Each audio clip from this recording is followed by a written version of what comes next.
Yeah, I was at 0311 at the 27th Marines, and then my primary MOS work at tanks. Okay. Band of Valor followers, we're here in Middlesburg, Florida, to introduce you to Sergeant Ingrid English tomorrow. However, we have met another two-time Purple Heart recipient, an infantry from the Marine Corps, Vietnam era, 3rd Battalion, 25th Marines. 27th Marines. I apologize. That's okay, it's no problem. And this is impromptu, and this is what it's all about. If you know a Purple Heart recipient or a Gold Star family that wants to tell their story, please contact us and let us know. We will go anywhere in the lower 48. We need to capture these stories before they're gone, and we can never let American patriotism waver the way it has been in the past. So it's due to gentlemen like this who will not call himself a hero, but I'm going to tell you he is. And he can fatten my lip later for that, but he is a hero, and his generation inspired the hell out of my generation. But less words from me. Let's go ahead and meet the man. Sir, what were you drafted, or what got you? No. Okay. Start in the beginning then. Okay. I got my draft. I had my draft papers, and I just got married. Okay. And it was like I refused going to the Army. Okay. It's like I ain't going there because if I do, I'm going to get killed. I knew that. So, and then I had a week between the time after I got married to I was supposed to go in the Marine, into the service. And I went into the Marine Corps office, and he was the only one working it. Okay. Which is very unusual. And he turned around, and he started shooting. Well, you ain't doing that and stuff like that. I said, I can do this. It ain't no big deal. People live through it every day, so what's the problem? Well, and he kept, okay, sign me up. And that was it. Okay, and then the next day I went in, took my fitness test or mental test or whatever test they got, and then October the 9th I went into the Marine. This happened in August, and then October the 9th I went into the Marine, 1966. 1966. And how long till you were off in Vietnam? Almost immediately. Nope. I went to Paris Island for 8 weeks. Went to Louisiana for 2.5, at Camp Geiger for almost 2 months since we School of Infantry, yes sir. training and all that stuff. And I went to Camp Delmar, California for tanks. And that's my primary, primary MOS. I went to Lost Wars, which is in Camp Pendleton, California. Okay. I was there for approximately 15 months. Okay. Did this thing on February 14, 1968. At 4:30, Liberty Call went. 4:35, Liberty Call was secured. At 6:30 that afternoon, I got my orders to 27 Marines. Okay. We got on a flight at 5:30 the next morning, going to Vietnam. Liberty canceled, you're on your way to Vietnam. On the way to Vietnam. What did that feel like? Were you scared? I mean, you were a Marine, but were you scared? Didn't know what the hell to think. I mean, all of a sudden your whole world just turns upside down, and there's nothing you can really do about it. Just say, okay, whatever, and go about your business. And you're seeing on the nightly news all the soldiers and Marines coming back, and Actually, no. not yet. Okay. No, we got to, we flew into Guam, and we was told, keep your mouth shut, you don't know nothing, and, okay, if you ask any questions, you just tell them that you're on a flight, but you don't know where you're going. Okay. Okay. And then at 10:30, February 15th, I was at the Maine Air Force Base. Hey, definitely heard of it. Then I went into Da Nang, and then the next morning they issued us 20 rounds There was four people with automatic weapons. They had four people with 5 rounds on each corner. And he says, don't shoot unless you absolutely have to. Now, here's a war zone. You're 20 rounds 20 rounds. on a patrol. No, in the truck. Okay. In the truck. Rounds. Okay. And in the truck, then they said, do not shoot unless you absolutely have to. It's like, I'm in a war zone. What the hell? I ain't dying for these sons of bitches. It's that simple. Yeah. And so, well, we went down. Now, I don't remember what it was outside and we had the nickname was Booby Trap Out. But Booby Trap Out. Okay. that was not the name of the place, but that's what we call it. Anyway, that's on down the road. And then that's where everything started. We had no training. We had nothing. We were those 311s. And in the Marine Corps, you're the grunt to start off. And that's the reason why they send you through basics, that you got some kind of knowledge. And then the next thing you know, you just came out of what they trained you and stuff, had no idea what the hell's going on. And they put you in the field and then they turn you loose. It's up to you to survive or you die. It's that simple. Did you have an NCO or someone to take you along and show you the way, or you Nope. just at it? No, that's the way we were the whole time that we were there. We had, actually, we learned, we call them OJT, on the job training. Yep. And then it was up to us to survive. It was up to the people to survive. I had a sergeant who was useless. In fact, that's another story. Since I was a lance corporal, I was a senior person in the squad, and I was in tanks and I knew how to work a radio. They made me a radio. Hi, this is a PR-25. This is what you do on and off. Now you figured out how to use it. I was like, oh, okay. Okay. Okay. And then we went in. Yeah. After that, I was, like I said, one of the senior lance corporals, and they said, we need a squad leader. Who's senior? Well, I was senior. Did I raise my hand? No. Who's senior? Okay, and they said, okay, you're now squad leader. I had 13 people under me. And I will say this, none of them ever got hurt. So that's the big part. None of them ever got hurt. None of them got hurt. Not a single Marine was hurt under this man's charge as a Lance Corporal.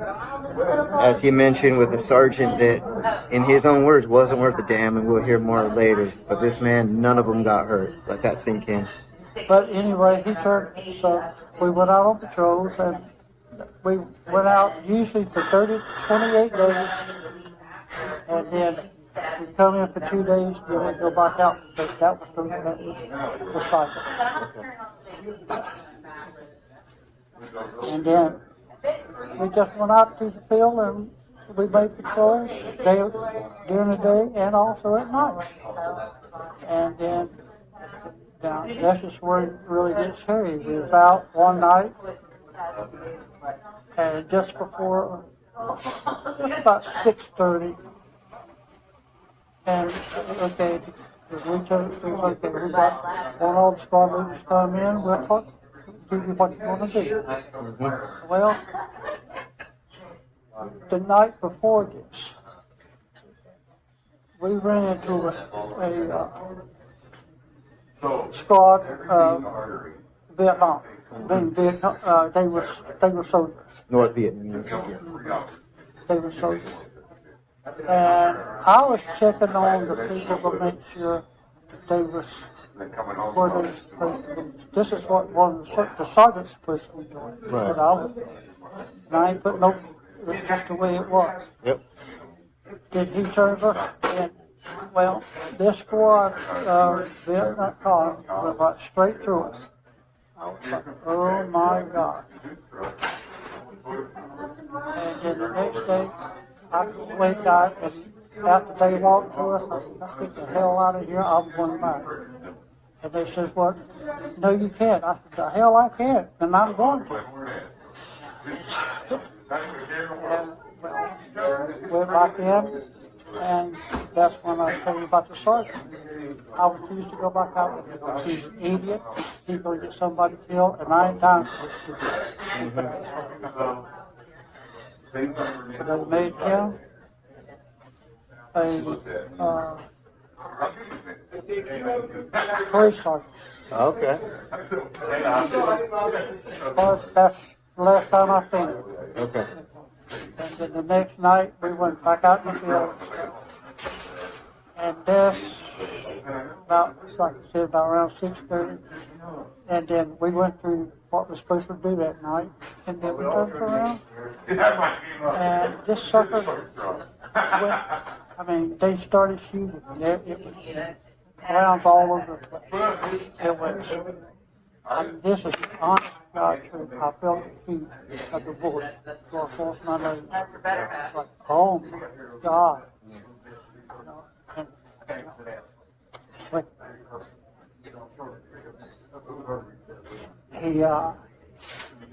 this captain, or this officer, got shot in the ass. Got shot in the ass? Okay. He was one of these guys that wanted, Rick. He was one, we call him Chesty Coles. Yep. Wanted all the medals. Wanted all the medals. Okay. But once he got his ass shot, he didn't want it. Well, he got shipped to the hospital, and they took care of him. He just found out. So, then we was out this other night, about 2 months later, and this guy, he was an engineer. Thank you, huh? And he turns around, and he had a dud. What a dud is skirted on the inside, not on the outside. Okay. And it blew his head off. Blew the helmet up, but went straight up in the air, came back down. But it was things that happened. And just wasn't. He knew when he looked down what it was, and that he was going to try to fix it, but he didn't. And it went and blew his head off. Well, that night we didn't go nowhere because that was it. Because every time we moved, it seemed like everything got. Yeah.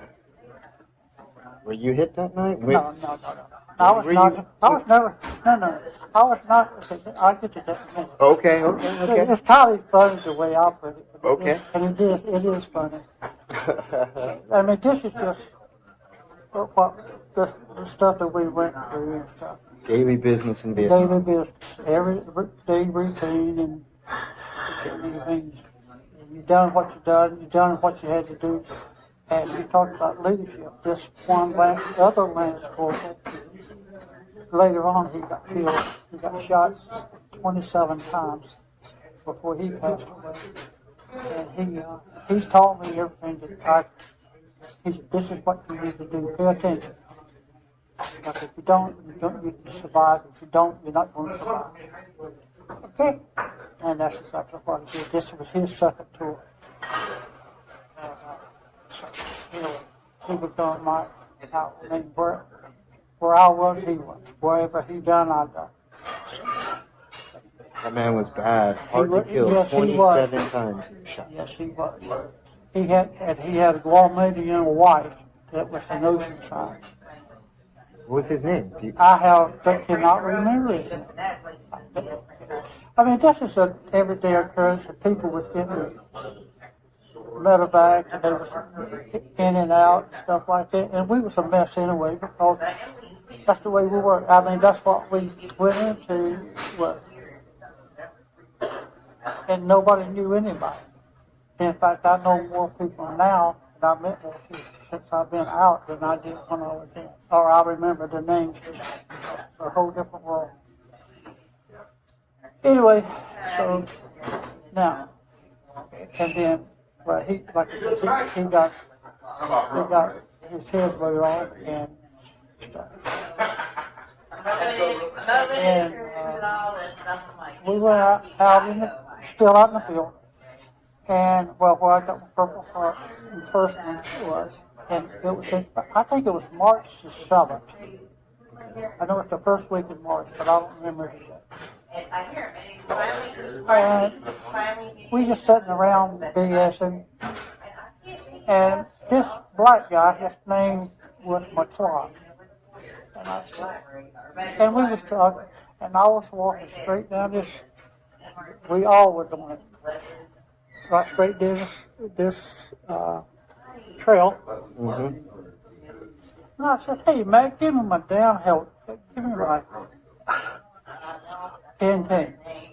How the hell you know I got back and forth? Mm-hmm. We just talking trash. And I said, well, you got the darn thing. I almost did. And I turned around and I lifted my heel up, and this mine went off. Oh, cow. It missed. This is how lucky I am. It should have blown my heel off, Yeah. but it didn't. It didn't touch my heel.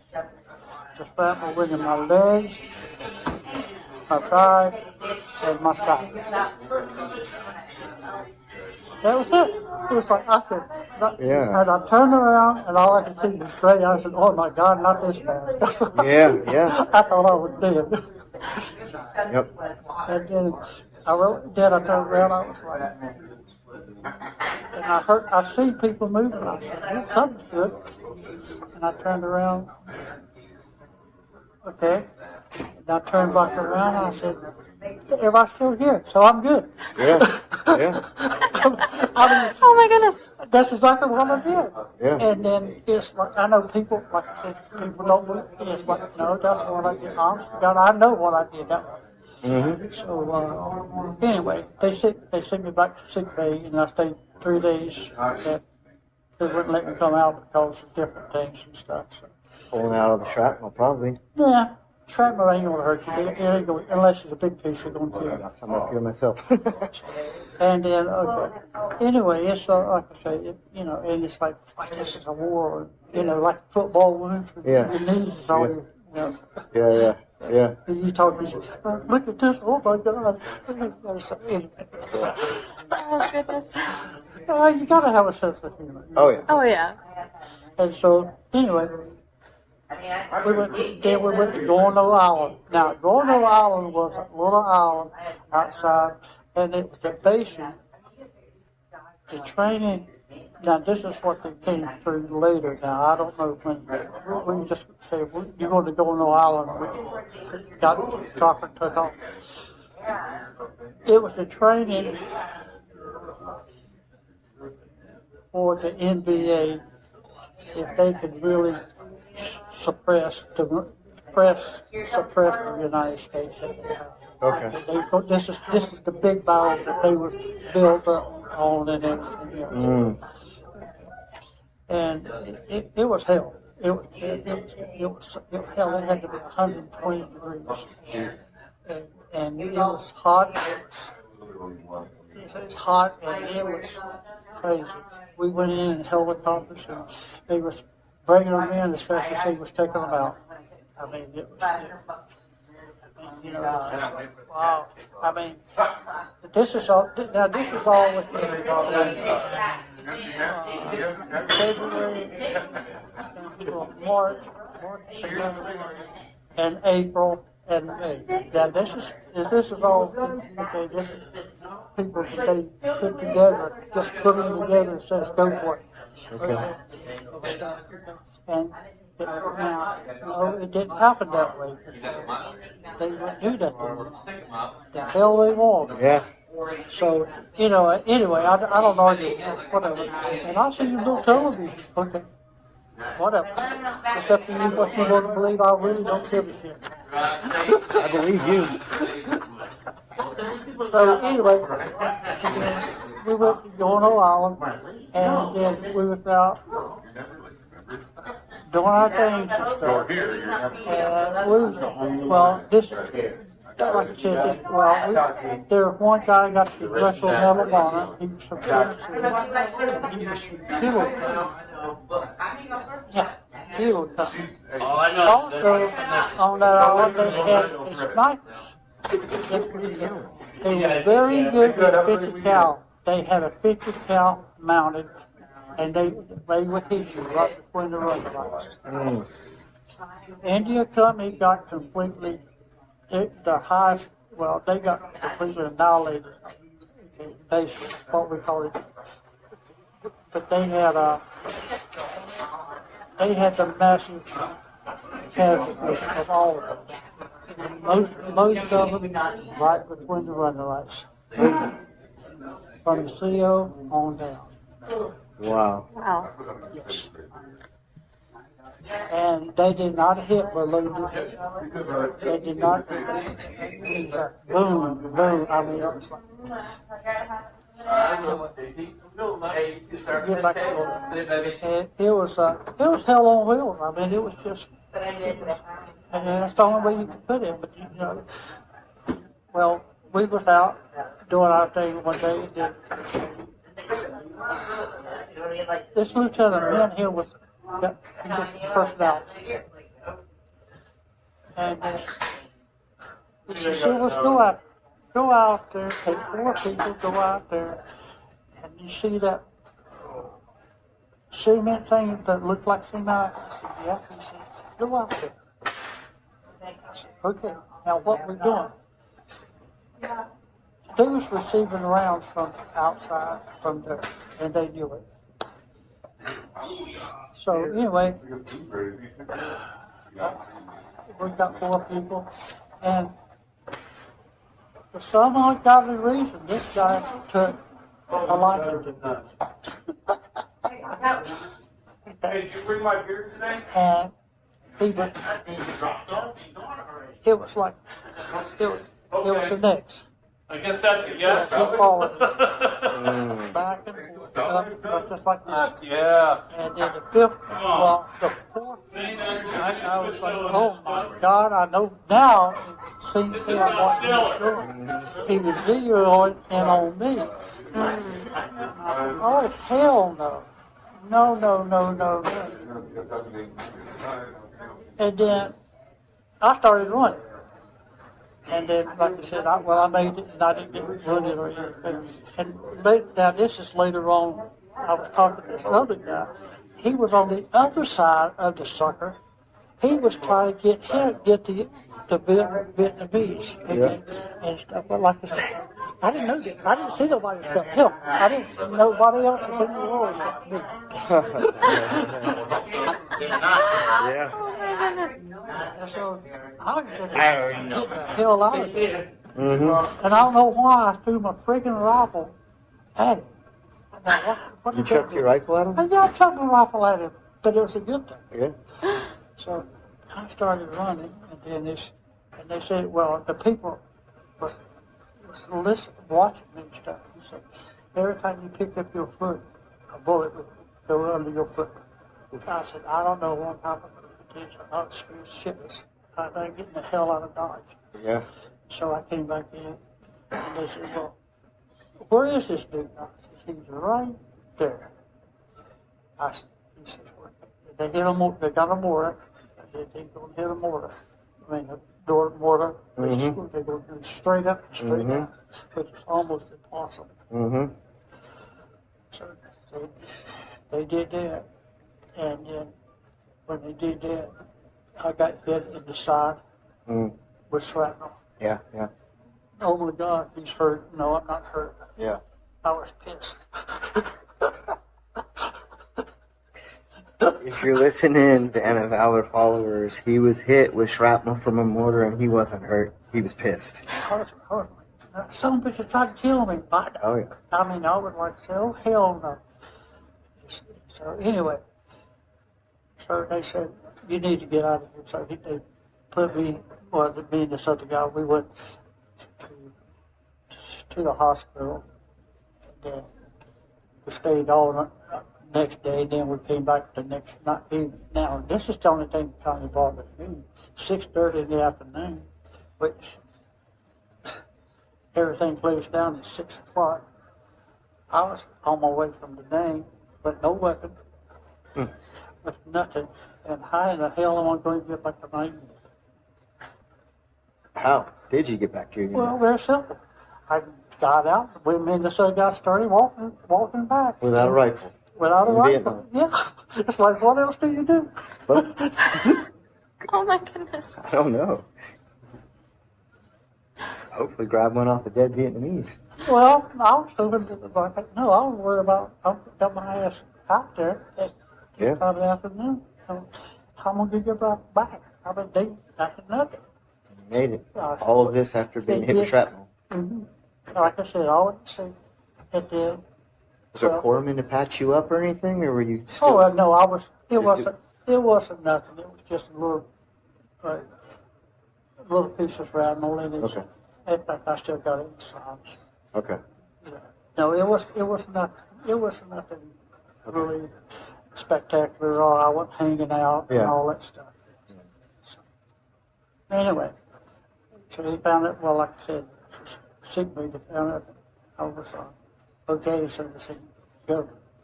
And then after that, I went back to. Well, after that, I got orders, and I went to First Tanks, and I stayed there for the next 7 months. Yeah. That's it. Wow. I don't know if you want to talk about coming home or not. Coming home was a disaster. Okay. And this is the reason why I don't usually talk about this. Because you have your opinion, I have my opinion. Yes, sir. And when I was growing up, if you wore that uniform, you was God.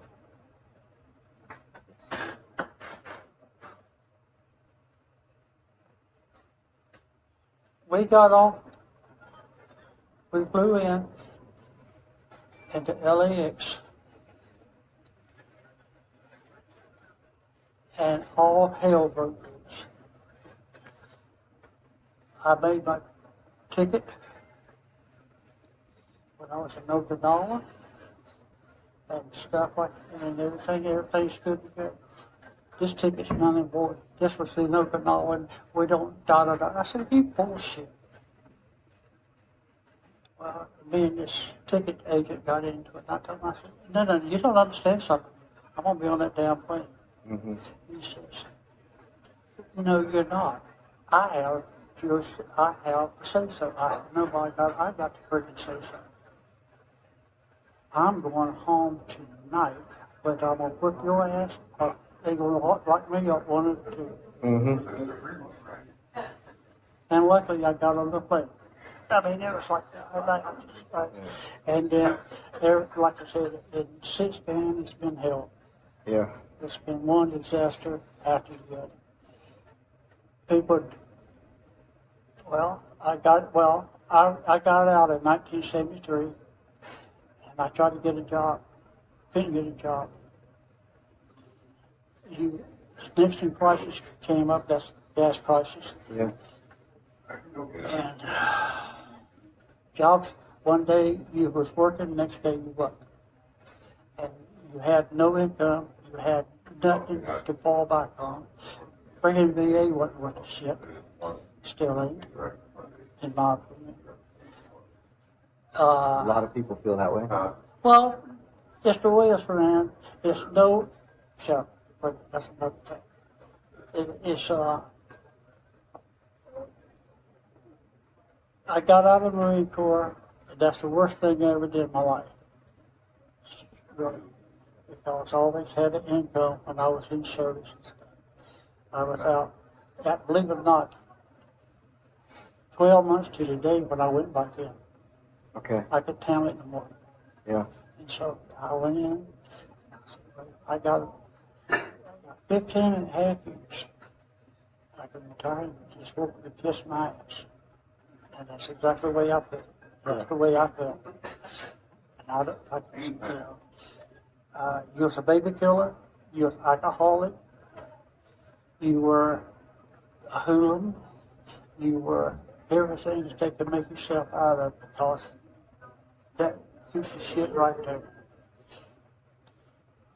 And the people that was doing the news. Yep. And everything else. And it's, like I said, and you have no reprieve. It's still the day. The people does not realize what we went through when we came back, and it was everything was shit on. People poured, ladies were poured, and slap you with it. Okay, and you're supposed to take it. No. Because my brother's over there and he got killed. Well, probably he was doing something stupid that he wasn't supposed to be doing. I'm sorry, I was Yeah. so. And try to wrap their head around besides that his said brother got killed so that she could have these freedoms. They don't give a shit. It's all an excuse. They don't care. People don't give a damn. They still don't give a damn. Okay, and why did it take us 20 fucking years to get recognized? Yes, sir. And it's because I tell you the reason why, because the Iraq War came up. Yep. And the people had fathers, and brothers and sisters and all that stuff, and they said, no, we will not let these people do this. And they came back a fucking hero. Sorry. Don't be sorry. Okay. Thank you. Thank you. You're a hero to me. Oh. And I know a lot of Marines and soldiers, and I'm sure airmen and sailor and everyone else who looked at your generation. My brother's in the That's Air Force. inspiration. He was in the Air Force. Okay? And he turned around and he found out that I was 100% disabled. I want what you have. Really? Your ass was from Germany. Now what the fuck do you see? Why in the world do you think that anybody owes you? I don't think they owe me anything. But by God, I'm gonna take it because I fucking earned it. Yes, sir. Yes, sir. Yes, sir. You don't have to apologize to us. This is literally why we're donating two years of our lives to make sure your voice is heard, and that this country doesn't do any They other don't- generation the disservice And they they do. still don't give a damn. They just don't give a fly. The only time they care about the service is when there's a war going on, and they don't have to go out and fight. Somebody else is going to do the damn job for them. Okay, and we really respect you. These fucking VFWs, and stuff, they don't support you. They don't give a shit. All you are is a figure to them. It's a number that they can put in their category. I belong to all 5 organizations in this community, and none of them's worth a shit. Okay. What can they do better? What should they do better? What Support you. Okay. Support you. Okay. And the high school senior right now, considering enlisting in the Marine Corps, what would you tell him or her? Tell them it's the best thing he ever done. A person that does this, if he does it, it's a whole different world with that. Yeah. A whole different world. When I was, okay, we had 3 choices when we was in high school. Go to college, 90% of nobody could go because they didn't have no money. They didn't have nothing. They was just, it's not like it is today where you have choices. And you got so many choices today. That's what's the problem with this stuff. You got a person that's going in today is, first of all, you're going to get rid of mama and daddy. You have no mama, you have no daddy. It's all about you. What you can do for yourself. If you got the drive to do it, you can make something out of it. If you don't have the drive, you're not going to survive. It's that simple. It ain't hard. Yeah. It's very easy. It's actually the simplest thing in the world to do. You just like everything else. You got a job, you do this. Okay, you do this job, and stuff like that. To me, it's a more than half life. Yeah. Civilians are more than half life. Then you never know what you're going to do because every day is different, and you find out what you can do for yourself.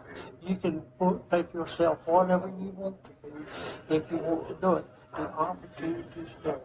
Now, when I was growing up, they didn't have the college like they don't push college like they did. But I tried to go to college 3 or 4 times. They made sure that I had duty or something like that when they had the, I was supposed to have go to it and stuff, but you can't do this because you have to. Now they push, which is the best thing. Anytime you get any kind of knowledge, and you can put it in that son of a bitch sitting up here right there, watch. By God, you got something on that, sorry, so I can tell them to push your ass. Yeah, yeah. Yeah, no, they can't take it away. Nobody can take it away. See, that's when I got out of service. That's my fault. I was retired. I call it retarded. And then I refused to let people walk over me. I don't give a damn who he is or what. He ain't no damn better than I am. And now you kiss my white ass and let's get out of it. You're right. In 06 in Fallujah, from a guy in a sniper. And then Paul went to pull him out of the street, and Paul got shot and killed. And the crazy thing was Sam Deeds recruited both of them. So that was a different dynamic there. But like we were there, maybe it was a year before you came. But when they drew the lines, the connection that, whoa, your son died saving me. I recruited you, and I recruited him. Yeah. It's just like, because I remember hearing a little bit. Yeah. But it's just like, I know there was some type of connection. Yeah. And he was like, Paul died saving me. And then they had a really big moment and stuff like that. And then we met this guy in South Carolina named Butch Bumgardner, who was 28 years, most of it as a Green Beret. Okay. And he was there in Fallujah working with the Marines and saw it all happen. Like I was telling him before he started his interview about like these connections and stuff. He's like, wait, in Fallujah? I'm like, yeah. He's like, in 06. Yeah. He's like, it was like a Lance Corporal, right? I'm like, yeah. He's like, I saw it happen. We were under fire and he was talking to their platoon leader and they were trying to figure out Marines are going to draw fire here and the Green Berets are going to flank over here and get this sniper. And they're trying to work this out, and he saw him get killed. And he's like, dude, how small is this world? In a different branch, and a different everything. And that was crazy. It is. Because if you remember, we were there during 06 providing support. We were out of TQ. Yeah. And we were providing support to the grunts out of Fallujah and Ramadi.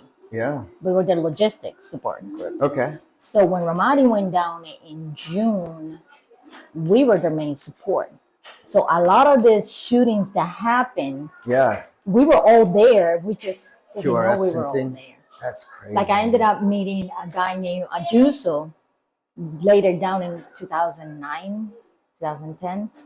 I ended up meeting him, come to find out that he was there with 3A during the time we were providing support. Okay. He's like, what? This is a small little world. He's like, small. yeah. He's like, you guys probably brought us all our supplies and stuff in the middle of the gunfight. Probably. I was like, probably, because we were second TSB at the time. Yeah. Bravo Company. Yeah. And that's when we went from being the FSSG to become the COBs and all that other mess that they were going on through. Yeah. So in the process of all that, we were there. We were red patches at a time. That's crazy.